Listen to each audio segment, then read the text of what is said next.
Canada prosecutor says essence of Huawei CFO case is fraud.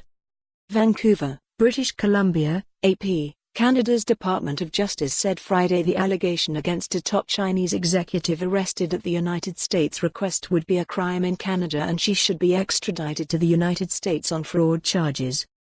Canada arrested Huawei Chief Financial Officer Meng Wanzhou, the daughter of Huawei's founder, in December 2018 in a case that sparked a diplomatic furor among the three countries and complicated high-stakes U.S. China trade talks. China detained 2 Canadians in apparent retaliation for the arrest. Meng. The Canadian Justice Department said in court documents ahead of the start of her extradition hearings on January 20 that the Meng allegations meet the crucial extradition test of double criminality, meaning that if they had occurred in Canada they would be criminal under Canadian law. Washington accuses Huawei of using a Hong Kong shell company to sell equipment to Iran in violation of U.S. sanctions. It says Meng and Huawei misled HSBC Bank about the company's business dealings in Iran. Simply put, there is evidence she deceived HSBC in order to induce it to continue to provide banking services to Huawei, says the Justice Department in the court documents released Friday. Her legal team has argued the alleged misrepresentations do not amount to fraud and say the case is really about the U.S. trying to enforce its sanctions against Iran even though Canada has no such sanctions. However, lawyers for the Department of Justice said in the court documents that Meng's alleged conduct put the bank at risk of economic loss and is sufficient to make a case of fraud in Canada.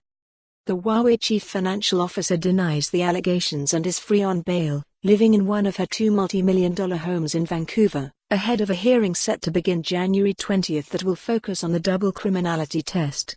It is expected to last 5 days.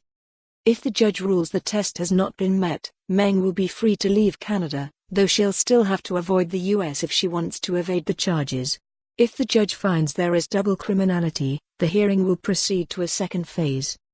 The second phase, scheduled for June, will consider defense allegations that the Canada Border Services Agency, the Royal Canadian Mounted Police and Federal Bureau of Investigation conspired to conduct a covert criminal investigation at the airport. The court documents say Huawei controlled the operations of its affiliate Skycom in Iran from at least 2007 to 2014. Skycom employees used Huawei email addresses and access badges and the company's bank accounts were controlled by Huawei, the documents say. At the same time, they say HSBC was Huawei's most important international bank. HSBC and its U.S. subsidiary cleared more than $100 million. For more on this story, visit the news article link.